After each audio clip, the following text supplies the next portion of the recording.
meditar na palavra do Senhor. Romanos capítulo 15, versos de 1 a 21.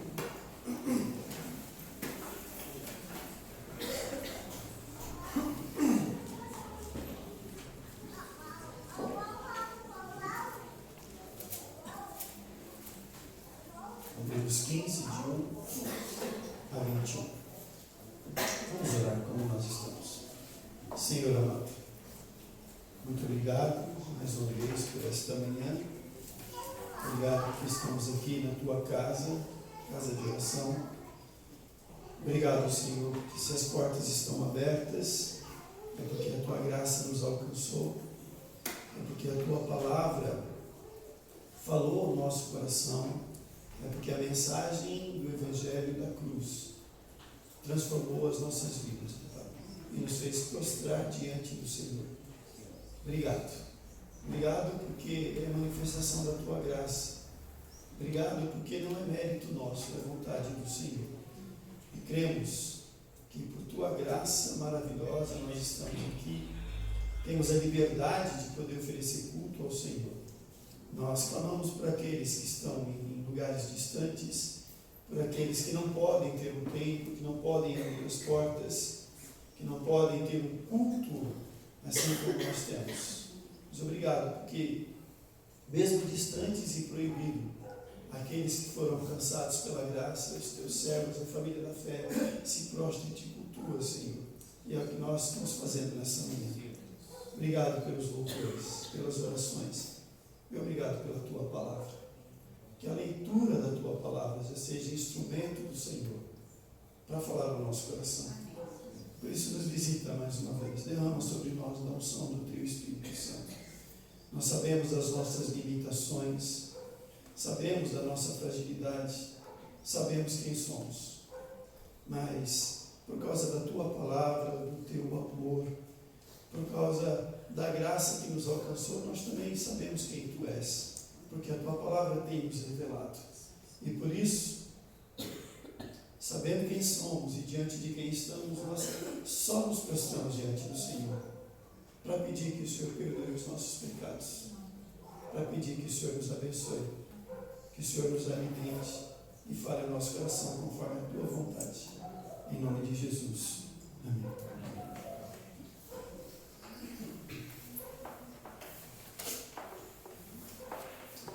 Nós que somos fortes, devemos suportar as fraquezas dos fracos e não agradar a nós mesmos.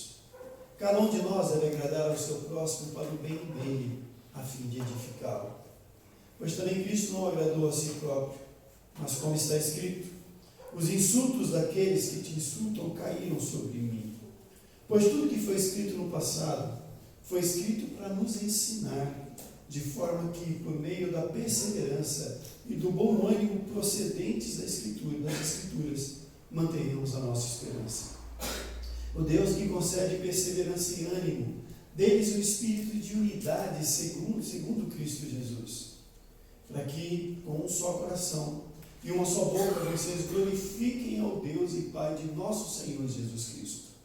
Portanto, aceitem-se uns aos outros, da mesma forma como Cristo os aceitou, a fim de que vocês glorifiquem a Deus. Pois eu lhes digo que Cristo se tornou servo dos que são da circuncisão, por amor à verdade de Deus, para confirmar as promessas feitas aos patriarcas, a fim de que os gentios glorifiquem a Deus por sua misericórdia, como está escrito.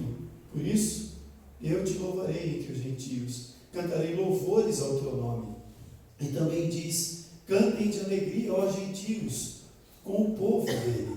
E mais, louvem o Senhor, todos vocês, gentios, cantem louvores a ele, todos os povos. Isaías também diz, brotará a raiz de Jessé, aquele que se levantará para reinar sobre os gentios.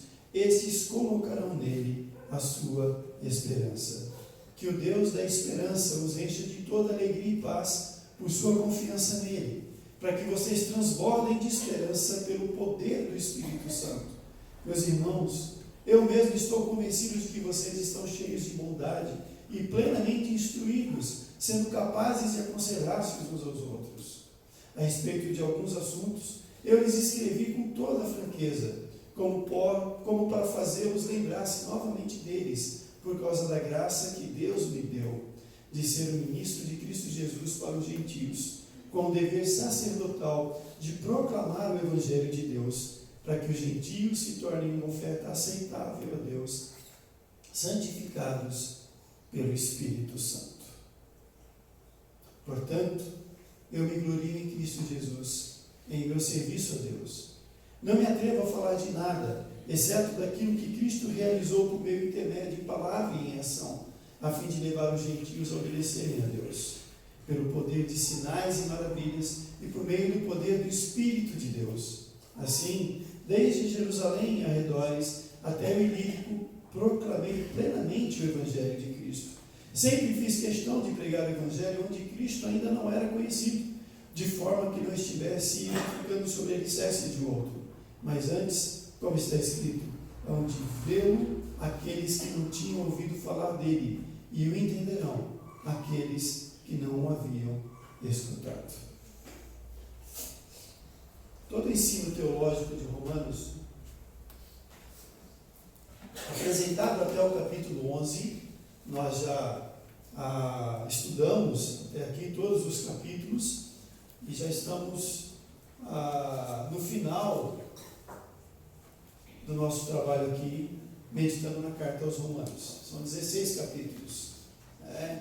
E todo o ensino teológico que foi apresentado até o capítulo 11, então o capítulo 11 é a primeira parte, até o capítulo 11 é a primeira parte da carta, da mensagem de Paulo aos Romanos, todo o aspecto teológico apontando para o estado do homem sem Deus, o homem depravado, o homem distante de Deus por causa do pecado, o agir de Deus por meio de Jesus. Se o pecado entrou pela desobediência de um só homem, a graça se manifesta pela obediência de um só, Jesus. E por essa graça nós somos justificados, por essa graça nós somos feitos filhos de Deus. Se o salário do pecado é a morte, por causa da graça, o dom gratuito de Deus é a vida eterna por meio de Jesus. É Ele, por meio dele e para Ele são todas as coisas. Ele nos transporta das trevas para a sua maravilhosa luz, e assim não há nenhuma condenação mais para aqueles que estão em Cristo Jesus. Todas as coisas cooperam para o bem daqueles que amam a Deus. Toda a mensagem teológica da primeira parte da carta aos Romanos, ela aponta para a soberania de Deus, para a graça de Deus, para o estado de depravação total do ser humano, como Deus resgata o homem do pecado por meio de Jesus e nos faz uma só família. Essa é a primeira parte da carta aos Romanos. A segunda parte é agora um aspecto muito mais prático. É tudo aquilo que foi exposto teologicamente, como acontece e como deve ser aplicado na vida do crente agora transformado. Agora que sei quem sou, de onde vim, sei por que fui salvo, sei que não é por mérito meu, sei que foi pela escolha de Deus, pela vontade de Deus. Como eu devo viver? Como deve ser a minha caminhada agora como crente, que não merece nada, alvo da graça de Deus, escolhido pela vontade soberana, gratuita de Deus? Como é essa caminhada doravante? Lá no capítulo 12, que nós também já conversamos a respeito, o apóstolo Paulo já chama atenção e ele apela aos irmãos, ele roga aos irmãos que eles se apresentem o corpo, apresentem todo o seu ser a Deus como um culto racional, que não se amoldem a essa sociedade corrompida que está distante da vontade de Deus. Essa é a primeira parte do capítulo 12. E depois, os versículos que vêm, Paulo ele já começa a abordar um aspecto muito importante da nossa vida religiosa, da vida cristã. Ele já começa a falar dos relacionamentos. como é esse viver cristão agora na comunidade da fé. E lá, nos versículos que vêm, a partir do versículo 3, 4 do capítulo 12, ele vai falando desse relacionamento. Se possível, eu tenho que ter paz com todos os homens, eu tenho que perdoar, eu tenho que estender a minha mão, porque fazendo assim, eu vou amontoar brasa viva sobre a cabeça do meu irmão, sobre a minha própria cabeça. Como é o viver cristão? E tudo aquilo que vem a partir do capítulo 12, como aplicação da primeira parte da carta, é usado por Paulo para convidar os irmãos a entenderem a soberania e a graça de Deus sobre os injustos, depravados, porém escolhidos por Deus e salvos por meio do sacrifício de Cristo. E agora, a partir do capítulo 12, serem percebidos no testemunho, nas atitudes e nos relacionamentos entre os irmãos, que, sentindo o amor de Deus, vivem na prática deste amor uns para com os outros. Tudo aquilo que aprendemos sobre Deus, saber que agora eu sou de Deus, porque a graça me alcançou, deve ser percebido na maneira como eu vivo, especialmente na comunidade de fé, no meu testemunho de vida, nas minhas atitudes e no meu relacionamento com os meus irmãos. Esse amor que eu senti, essa prova de amor, porque ninguém tem maior amor do que este, de dar alguém a sua própria vida em favor dos seus amigos, e Deus prova o seu próprio amor para conosco, pelo fato de ter Cristo morrido por nós, sendo nós ainda pecadores. Esse amor que eu senti, agora ele é percebido na minha prática de vida, no meu relacionamento com Deus e no meu relacionamento para com o meu próximo. Assim, como exortação a uma vida prática no Evangelho, vamos pensar, refletir um pouquinho sobre a praticidade desse Evangelho na vida da gente e como exortação a essa vida prática, a partir daquilo que Paulo apresenta aos irmãos, nós podemos pensar. Paulo exorta os irmãos a viverem na prática do amor fraternal. A primeira parte do capítulo 15, assim como os capítulos anteriores, mostra a aplicação prática nas relações entre as pessoas. Da mesma maneira como Cristo agiu para agradar aos outros, ao invés de si mesmo, devemos também demonstrar o verdadeiro amor fraternal, colocando os outros acima de nós mesmos. Cristo fez isso. Cristo viveu dessa maneira. E o apóstolo Paulo, ele nos ensina isso o tempo todo, quando ele vai falar do Senhor Jesus. Ele entregou a si mesmo em nosso favor. Ele deu a sua vida em favor de pecadores que não mereciam nada, e fez isso por amor. Ele não levou em consideração ser o próprio Deus, o que veremos daqui a pouco, mas ele se entregou em nosso lugar. E agora o desafio de Paulo então eu não vou viver para mim mesmo, eu não vou viver para agradar a mim mesmo, eu vou viver também para agradar o meu irmão. Eu vou viver na prática do amor fraternal, se necessário for, colocando os outros acima de mim mesmo. Outra coisa, edificando este próximo. Os fortes devem suportar os fracos, demonstrando compaixão, paciência, tolerância, visando a sua edificação. O reverendo Emerson falou na semana passada um pouco sobre isso, sobre essa relação com aquele que é débil, com aquele que é frágil, e eu fiquei pensando, enquanto o Emerson falava, sobre o ser débil. O apóstolo Paulo apresenta o débil como alguém que é frágil, ou alguém que está iniciando na caminhada cristã, alguém que tem algumas dificuldades. Esse deve ser acolhido. Mas eu tenho a impressão, e me preocupa e me entristece também perceber que às vezes há uma inversão de alguns conceitos, e me parece que a debilidade ela começa a manifestar muito mais naqueles arrogantes religiosos que se acham crentes, que se acham detentores do poder e da unção de Deus sobre as suas vidas, aqueles que se preocupam com a imagem, aqueles que se preocupam em demonstrar as manifestações de Deus, quem sabe pregando, cantando, manifestando algum dom, fazendo alguma coisa. Me parece que a debilidade, ela se apresenta muito mais nesses do que nos neófitos, do que naqueles que estão começando a caminhada de fé. Uma característica daqueles que estão começando na caminhada,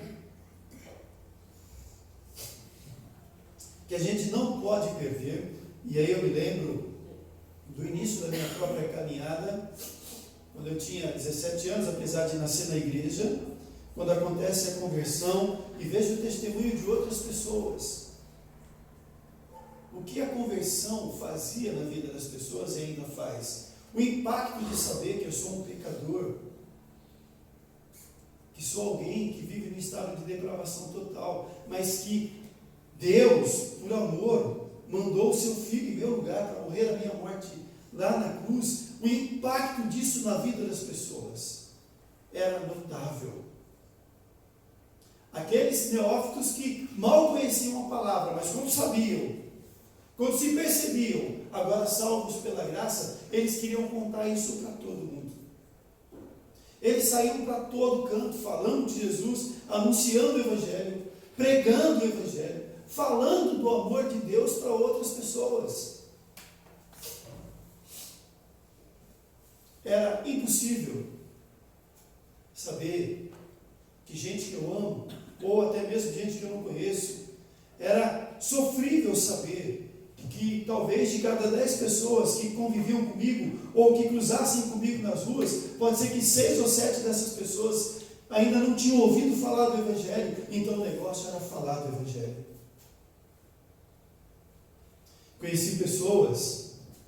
Conheci um homem que trabalhava comigo em São Paulo, que se converteu sendo jogador profissional do Santos na época de Pelé. E numa época bem rígida, se era crente não podia jogar bola aos domingos. E quando ele ficou sabendo isso, ele pulou o mundo da Vila Belmiro, nunca mais foi jogador profissional de futebol. E se ele está vivo hoje, eu não sei, faz muito tempo, faz 30 anos que nós trabalhamos juntos, todos os dias, ele saía do trabalho na hora do almoço, ele não almoçava, ele ia para o centro de São Paulo, para a Praça da Sé, para a Praça da República, para pregar o Evangelho, para falar de Jesus para as pessoas, desde a sua conversão. O que impactava não era apenas saber que eu sou salvo e que agora vou para o céu. O impacto também me fazia perceber que o outro que ainda não ouviu o Evangelho é um perdido. E mesmo não sabendo se ele é eleito ou não, isso não importa para mim. Eu tinha que levar o Evangelho para ele. Ele tinha que ouvir. Parece que aqueles, mesmo sendo débeis no conhecimento, e ainda leite, fraquíssimos na fé, porque estavam começando a caminhada, quando impactados, eles se fortaleciam na pregação do Evangelho, para anunciar o Evangelho do Senhor Jesus. Devemos agir para agradar e ajudar uns aos outros, não apenas agradar fazendo o que o outro quer.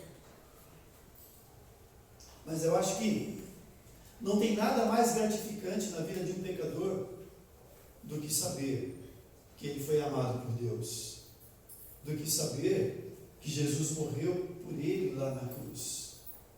Eu acho que nada mais pode agradar uma pessoa e trazer felicidade ao coração de uma pessoa do que a verdadeira conversão. Devemos praticar a mansidão. Mateus capítulo 5, versículo 5, falando do Sermão da Montanha, o Senhor Jesus fala daquele que é manso. E o manso é que herdará o reino dos céus. O manso é aquele que tem a capacidade de abrir mão dos seus próprios direitos em favor do outro. Ele é capaz de ceder a vez em favor do outro, para abençoar a vida do outro, sempre visando a bênção de Deus e o conhecimento de Deus na vida do irmão. Devemos ter o mesmo sentimento de Cristo Jesus. Filipenses capítulo 2, versos de 5 a 8, Paulo faz essa exortação. Tende vós o mesmo sentimento que houve também em Cristo Jesus, porque ele, sendo Deus, não julgou com usurpação o ser o próprio Deus. Pelo contrário, a si mesmo se esvaziou, assumindo a forma de servo. E como servo, ele morreu a morte de cruz em nosso lugar, porque ele se tornou obediente até a morte, e morte de cruz.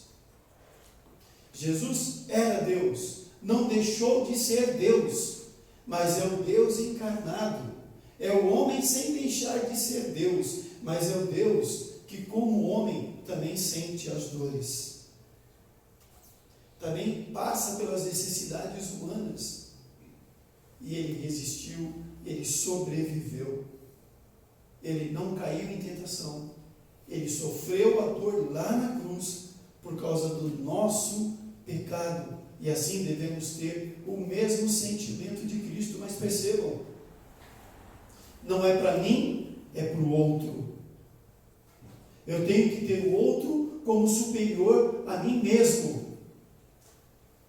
Mas o apelo que eu entendo que o apóstolo Paulo também oferece, nessa ideia de agradar o outro, fazer tudo para ajudar e para agradar o outro, é preciso tomar muito cuidado. Porque agradar o outro não é fazer aquilo que o outro quer. Agradar o outro não é abraçar o outro, ajudando na manutenção das práticas do pecado que muitas vezes ele está vivendo. Agradar o outro, ser manso, ceder a minha vez, abrir mão dos meus direitos e ter o mesmo sentimento de Cristo, visa sempre, ou deve sempre visar, colocar o outro diante da mensagem da cruz, diante de Deus. Que o outro perceba o amor de Deus em mim, através da minha vida, através das minhas atitudes, através do meu testemunho e do meu comportamento. Que o outro se sinta abençoado, que ele seja também impactado pela mensagem, e assim ele seja salvo pela mensagem da graça. Devemos viver sempre na prática das Escrituras, que foram escritas para o nosso ensino. O que a Bíblia tem nos ensinado desde o Velho Testamento?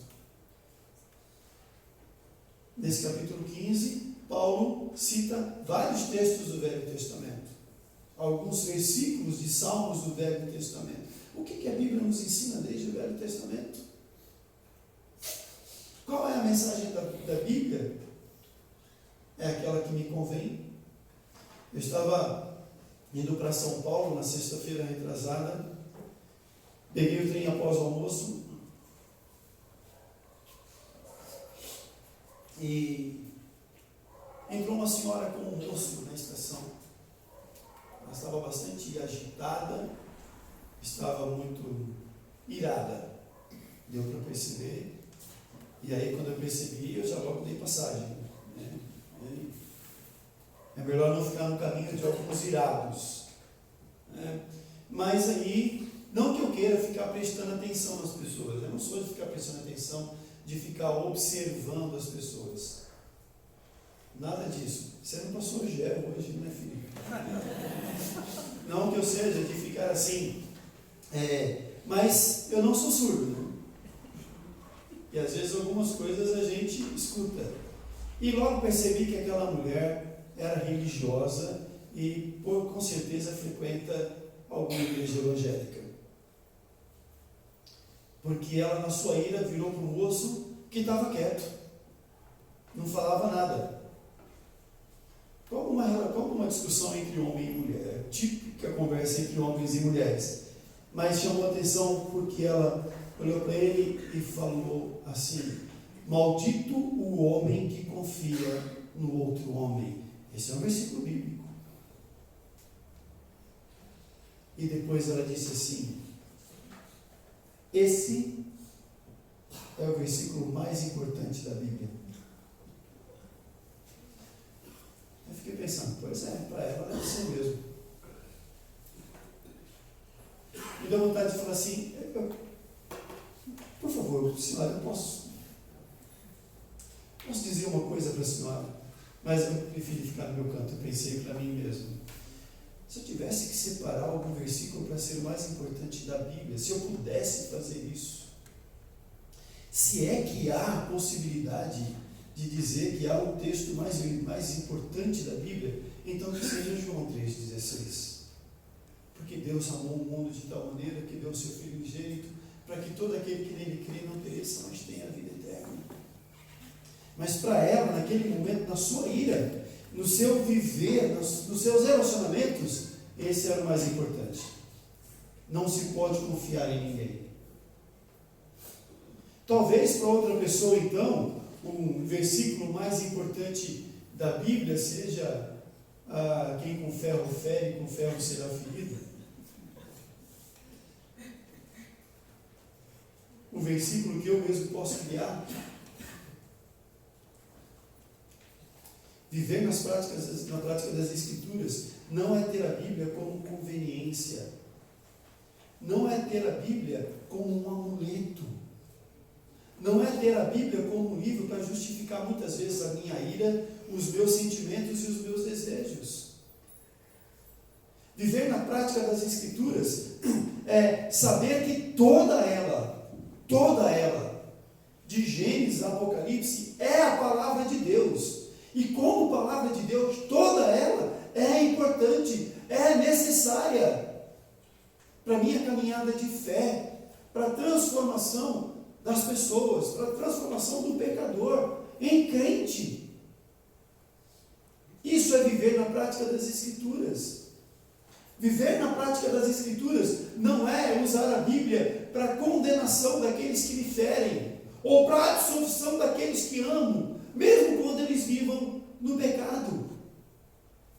Viver na prática das Escrituras é olhar para ela como um instrumento de Deus para alimentar a minha alma. É olhar para o Evangelho como aquele poder dinamitador, capaz de arrebentar o coração do ser humano e tirar, como diz o profeta Ezequiel, o coração de pedra e colocar o coração de carne. Um coração de carne que agora seja capaz de sentir o amor de Deus, e sentindo o amor de Deus, amar a Deus sobre todas as coisas e amar o próximo como a mim mesmo. Assim é o viver na prática das Escrituras. A imitação de Cristo edifica e glorifica a Deus. A prática das Escrituras me leva a imitar o Senhor Jesus. Jamais serei como Ele, mas eu posso pedir para que Ele me dê um coração transformado, como nós cantamos, um coração que ame como Ele ama. E quando eu vivo nessa imitação, esse é o chamado de Paulo. Viver dessa maneira vai edificar o meu próximo, vai abençoar o meu próximo e vai glorificar a Deus. Outra coisa, Paulo chama atenção e ensina os irmãos de que na imensidão do amor há espaço para os gentios. Percebam que tudo que ele está falando até agora sobre imitar a Cristo, sobre o impacto da mensagem no meu coração, sobre Jesus viver para o outro, para a vida do outro, esse desafio para que eu também não viva para mim mesmo, mas viva para o outro, sobre viver na prática das Escrituras, sobre viver na prática do amor. Paulo está falando tudo isso, está fazendo tudo isso, porque a sua intenção, agora no final do livro, é despertar no coração da igreja, no coração desses crentes, o amor também para os não-judeus, para aqueles que estão do lado de fora, para aqueles que são gentios. E nessa imensidão do amor de Deus, há espaço também para os não-judeus, para aqueles que não são gentios. Paulo afirma que descobriu um grande mistério. O amor de Deus se estende também aos não-judeus. Abra lá, vamos ler Efésios capítulo 3, versos de 1 a 13.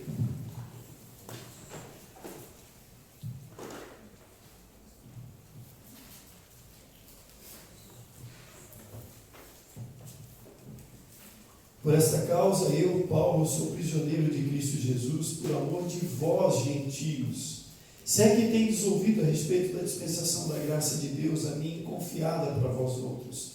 Pois, segundo uma revelação, me foi dado conhecer o mistério, conforme escrevi há pouco, resumidamente, pelo que, quando ledes, podeis compreender o meu discernimento do mistério de Cristo, o qual em outras gerações não foi dado a conhecer aos filhos dos homens, como agora foi revelado aos seus santos apóstolos e profetas no Espírito, a saber, que os gentios são co-herdeiros, membros do mesmo corpo e co-participantes da promessa em Cristo Jesus, por meio do Evangelho, da qual fui constituído ministro conforme o dom da graça de Deus a mim concedida, segundo a força operante do seu poder. A mim, o menor de todos os santos, me foi dado esta graça de pregar aos gentios o Evangelho das insondáveis riquezas de Cristo e manifestar qual seja a dispensação do mistério, desde os séculos, oculto em Deus, que criou todas as coisas, para que, pela Igreja, a multiforme sabedoria de Deus se torne conhecida agora dos principados e potestades nos lugares celestiais, segundo o eterno propósito que estabeleceu em Cristo Jesus, nosso Senhor, pelo qual temos ousadia e acesso com confiança mediante a fé nele. Portanto, vos peço que não desfaleçais as minhas tribulações por vós, pois nisso está a vossa glória. Qual é o mistério que Paulo descobriu? O mistério maravilhoso, o mistério que ele descobriu é que Jesus não morreu apenas pelos judeus. O mistério que ele descobre é que é certo que há judeus por quem Jesus não morreu. O mistério que ele descobre é que Jesus morreu pelos seus eleitos. E os seus eleitos estão espalhados por este planeta, por este mundo que nós vivemos. A salvação, ela não está limitada, ela não se resume a uma nação especificamente. A salvação é para aqueles que Deus escolheu, e Deus não escolheu só pessoas entre os judeus. Ele escolheu entre os gentios, entre aqueles que não nasceram em Israel, entre aqueles que não são humanamente descendentes de Davi apenas. A graça de Deus se manifesta de maneira salvadora sobre aqueles que ele escolheu, espalhados pela face da terra. Paulo descobriu isso e ele sai para levar o Evangelho para os não-judeus. E por isso nós, brasileiros, estamos aqui nessa manhã falando do Evangelho, lendo a palavra de Deus. Esse foi o mistério que ele descobriu.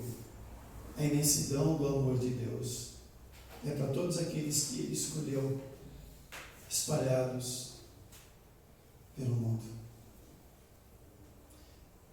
E chama muito a minha atenção no capítulo 3 de Efésios, como Paulo manifesta alegria por descobrir esse mistério. E o desejo que ele tem agora de apresentar o Evangelho para aqueles que antes eram considerados como gentios e estavam do lado de fora. E ele percebe como é que Deus fará isso.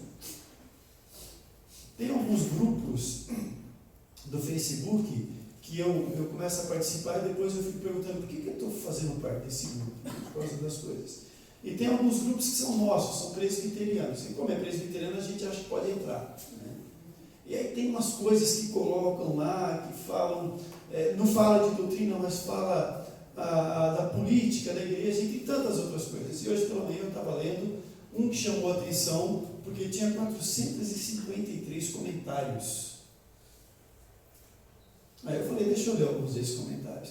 E aí, dentro daquilo que tinha sido proposto para debater, uma pessoa lá começou a questionar e apontar um monte de coisa, de argumentos contra a igreja e contra o culto, contra este momento, que nós não devemos prestar culto. Nós somos o templo do Espírito Santo. Então o culto acontece dentro da gente, é verdade, a minha vida tem que ser um culto ao Senhor. Mas um monte de besteira que foi colocando, fiquei pensando, Aí que não precisa de pastor, não precisa de pregador, tanto de outras coisas. De que denominação será essa pessoa? Mas quando eu olho para os escritos, tudo aquilo que está na Bíblia, para os escritos de Paulo, no capítulo 3 de Efésios que acabamos de ver, Paulo, ele se alegra, porque ele sabe que o Evangelho é também para os não-judeus. O Evangelho é para os gentios.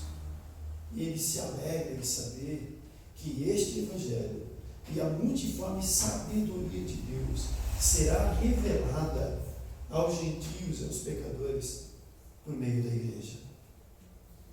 Por meio da sua igreja. A igreja que somos nós. É pela igreja.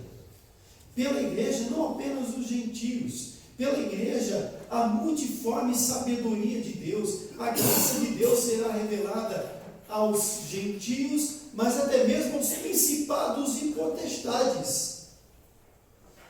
Saberão, perceberão e testemunharão o poder e o amor de Deus por meio da igreja que somos nós. E quando eu saio daqui, eu continuo sendo parte dessa igreja. Continuo sendo instrumento de Deus, como é a igreja, para viver e anunciar o Evangelho. Louvai ao Senhor vós todos os gentios, louvai todos os povos, porque grande é a sua misericórdia para conosco, e a fidelidade do Senhor subsiste para sempre. Aleluia. É o Salmo 117, citado pelo apóstolo Paulo, até no Velho Testamento. A ideia de que o gentio louvaria o Senhor, ela é percebida. Outro aspecto importante, conhecimento e bondade. Esta é a melhor parceria para admoestar e alcançar alguém. Conhecimento e bondade. Paulo foi usado por Cristo para alcançar os gentios. Se gloriou em Cristo nas coisas de Deus. O Espírito Santo confirmou a sua mensagem, levando a palavra a novos lugares e alcançando vidas, levando a palavra onde ela nunca fora pregada, fora dos limites de Jerusalém. Paulo expressa sua confiança agora nos irmãos, pois sabe que eles têm conhecimento do Evangelho e a bondade de Deus em seus corações. Ele destaca, nos versos 14 a 21, tudo aquilo que Deus estava fazendo através da sua vida. Ele destaca o desejo que ele tinha no coração de levar o Evangelho para outras pessoas. E coisa espetacular, para que ele fizesse isso, para que os judeus entendessem isso e saíssem para levar esse Evangelho, o amor de Deus se manifesta, trazendo bondade ao coração dessas pessoas. Não é apenas com conhecimento, mas é com a bondade. A bondade que quebra todo preconceito. A bondade que celebra as diferenças. A bondade que faz com que agora um judeu olhe para aquele não judeu com os olhos de Cristo, com o amor de Deus. Como Deus trabalha, o Senhor Jesus trabalha no coração de Pedro para ir na casa de Cornélio e tantos outros. Essa bondade, junto com o conhecimento das Escrituras, não são do Espírito Santo, são instrumentos para alcançar o mundo todo. Agora, Paulo, para alcançar o coração daqueles irmãos, ele destaca e ele diz: eu sei que a bondade está no coração de vocês. Eu sei que vocês têm o conhecimento de Deus. E por causa disso, também serão instrumentos do Senhor. Queridos, vindo para os nossos dias, a sociedade pluralista que nós vivemos afasta o homem do conhecimento de Deus. Nós temos uma grande manifestação em São Paulo hoje. Grande manifestação. E nessa manifestação existem muitas pessoas que nasceram e cresceram na igreja, na escola dominical. Muitos já usaram e outros ainda usam a palavra. É a sociedade plural que nós vivemos. É a modernidade líquida que atinge também a nossa fé, a nossa caminhada de fé, a nossa caminhada religiosa. E eu penso que um grande problema que afasta o homem do conhecimento é a maneira como a Bíblia vai deixando de ser um livro de Deus para a vida da gente, até mesmo para a vida da igreja e para a vida do crente. As pessoas não leem mais a Bíblia todos os dias.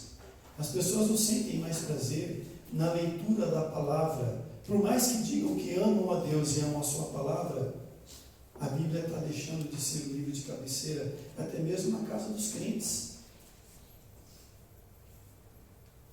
O pecado é relativizado. O que é pecado para mim não precisa ser pecado para você. Declara-se amor por pessoas que estão do outro lado do planeta, por gente que a gente nem conhece. Tem um monte de gente chorando por causa do Neymar e apostando que o Neymar é inocente. Mas não se abraça os que estão do outro lado da mesa com o olhar do Senhor Jesus. Ama-se aquilo que dá prazer, e quando o prazer se esgota, troca-se o objeto, mesmo que sejam pessoas colocadas por Deus. O importante é sentir prazer. Se a Bíblia repreende ou condena os amigos que vivem no pecado, então despreza-se os mandamentos ou troca-se de religião. Se não está servindo, então eu não preciso mais disso. Como eu já falei algumas vezes, nós somos desafiados a construir um objetivo para as nossas vidas, projetos para as nossas vidas, e aí nós planejamos, nós focamos, olhamos para os nossos objetivos, para o nosso projeto, com obsessão, miramos e vamos adiante. E se o nosso objetivo, ele é o que de melhor existe, é a nossa obsessão, tudo mais na caminhada passa a ser apenas um objeto para alcançar o nosso objetivo, até mesmo Deus e a sua palavra. Há insensibilidade ao sofrimento do próximo e indiferença aos perdidos que precisam do Evangelho nesta sociedade que vivemos. E nós estamos inseridos nessa sociedade. Se você fala para alguém que ele está vivendo no pecado e que o pecado o afasta de Deus, se ele se sentir ofendido, tem outra igreja. Tem outra igreja que o abraça e não fala do pecado. Tem outra igreja que tenta justificar as suas atitudes. O que faremos? Como sobreviver? É fato, é preciso entender que pecado é pecado. É preciso amar. É preciso olhar para o outro com os olhos do Evangelho. É preciso olhar para o outro como uma joia preciosa, como alguém que precisa ser amado também, mas dentro dos ensinamentos da palavra de Deus. É preciso olhar para o Evangelho como a única coisa capaz de transformar o coração do pecador. E aí é preciso olhar para Jesus como Deus encarnado que deu a vida por nós. É preciso olhar para Jesus como aquele que ama o pecador, como ele é, e quando tem um encontro com ele, transforma o seu coração e a sua caminhada. O Evangelho chegou até nós e tem nos preservado porque o amor de Cristo por nós, ele é insistente, ele é resistente e ele é persistente. Jesus não desiste de nos amar. O seu amor resiste ao tempo, o seu amor resiste a todos os manifestos, a todas as passeatas, o seu amor resiste a todas as afrontas e ele persiste em continuar nos amando. Jesus é a resposta, Jesus é o caminho e a solução. E como igreja, nós somos instrumentos seus para viver e para anunciar o Evangelho até mesmo para aqueles que estão do lado de fora da porta. Quando o seu amor nos alcança, o imitamos e ele nos faz instrumentos para propagar o Evangelho e praticar este amor. Vamos orar? Pai amado, mais uma vez nós te agradecemos que lemos a tua palavra. E a tua palavra é o poder do Senhor. Poder capaz de transformar o coração do pecador, como transformou o nosso próprio coração. Poder capaz de levantar aquele que está caído, de fazer nova todas as coisas. Poder capaz de trazer o filho pródigo de volta para casa. Poder capaz de nos levar para o céu, para viver a eternidade contigo, mesmo sendo merecedores. Ó Deus, tudo aquilo que está na tua palavra foi escrito para o nosso ensinamento. Então nos ajude a amar a tua palavra e aprender dela, Senhor. Aprender da tua soberania, aprender da tua maravilhosa graça, aprender do teu grande amor e viver na prática deste amor, na prática deste Evangelho. Deus, muitas vezes o nosso coração fica desanimado, muitas vezes o nosso coração fica inseguro, quando nós olhamos para o outro que está do lado de fora da porta e está vivendo na contramão do Evangelho, Senhor. Muitas vezes nós somos tentados a relativizar o pecado, muitas vezes nós somos tentados a justificar aquele que não vive conforme a tua vontade. Oh Deus, tudo isso resume na falta de fé. Então vem fortalecer a fé no coração da gente, Pai. A certeza de que só a tua graça, que já nos transformou, pode transformar o coração do pecador. A certeza de que o teu amor, ele é imenso e é o que de melhor pode acontecer na vida das pessoas. E nós podemos ser instrumentos do Senhor, porque fomos amados por Ti. E podemos também amar o Senhor e amar o nosso próximo, amar os nossos irmãos. Mas para isso também, vem visitar a cada dia o nosso coração, quebrar o preconceito do nosso coração, quebrar, ó Pai, os sentimentos que nós temos, que muitas vezes também vão na contramão da Tua palavra, e dá-nos um coração igual ao Teu, um coração puro, um coração transformado, regenerado, um coração que é capaz de olhar para o outro como uma joia preciosa, um coração que é capaz de amar, de abraçar e de falar de Jesus, que é o caminho, a verdade e a vida. Nos ajude, Pai, e nos abençoe conforme a Tua vontade. Em nome de Jesus. Amém. Nós vamos